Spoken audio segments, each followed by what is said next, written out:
ഭാരതത്തിലെ ആത്മീയ കാവ്യങ്ങളിൽ ഏറ്റവും ദിവ്യവും മനോഹരവുമായ ഒരു കാവ്യം.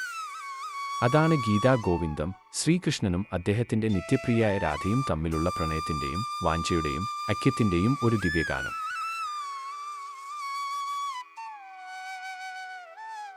800 വർഷങ്ങൾക്ക് മുമ്പ് മഹാകവി ജയദേവൻ രചിച്ച ഈ പുണ്യകൃതി വെറുമൊരു കവിതയല്ല.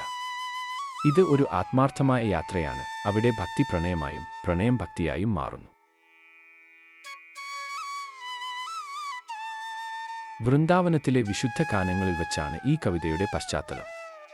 കൃഷ്ണന്റെ ദിവ്യലീലകളും രാധയുടെ ആഴമേറിയ പ്രണയവും, അവരുടെ ഇടവേളയിൽ ഉണ്ടാകുന്ന വേദനയും, ഒടുവിൽ അവരിലുണ്ടാകുന്ന ആത്മീയ ഒത്തുചേരലും. അത്യന്തം ഭക്തിഭാവപൂർണമായി ഈ ഗീതം പാടുന്നു.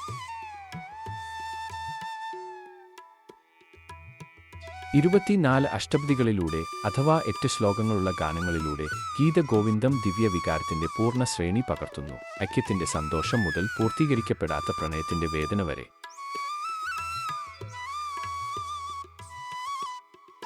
എന്നാൽ ഇത് സാധാരണ പ്രണയമല്ല.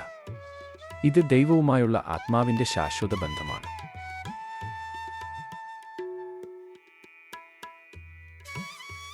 നൂറ്റാണ്ടുകളായി ഈ ശ്ലോകങ്ങൾ ക്ഷേത്രങ്ങളിൽ ആലപിക്കുകയും വേദികളിൽ നൃത്തം ചെയ്യുകയും സന്യാസിമാരും ഭക്തരും ഒരുപോലെ വിലമതിക്കുകയും ചെയ്തിട്ടുണ്ട്.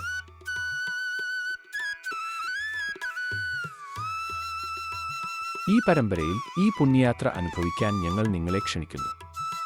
രാധയുടെയും കൃഷ്ണന്റെയും നിത്യനൃത്തത്തിന് സാക്ഷ്യം വഹിക്കാൻ, ഓരോ ശ്ലോകത്തിലും അവരുടെ സ്നേഹം അനുഭവിക്കാൻ, നിങ്ങളുടെ സ്വന്തം ഹൃദയത്തിലെ ദിവ്യമായ ആഗ്രഹം ഉണർത്താനും.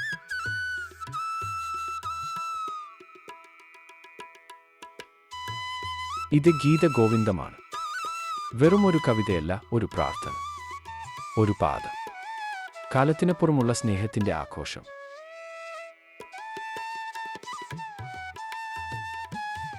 ഗീതഗോവിന്ദത്തിലൂടെയുള്ള ഈ ദിവ്യയാത്രയിൽ ഞങ്ങളോടൊപ്പം ചേർന്നതിന് നന്ദി.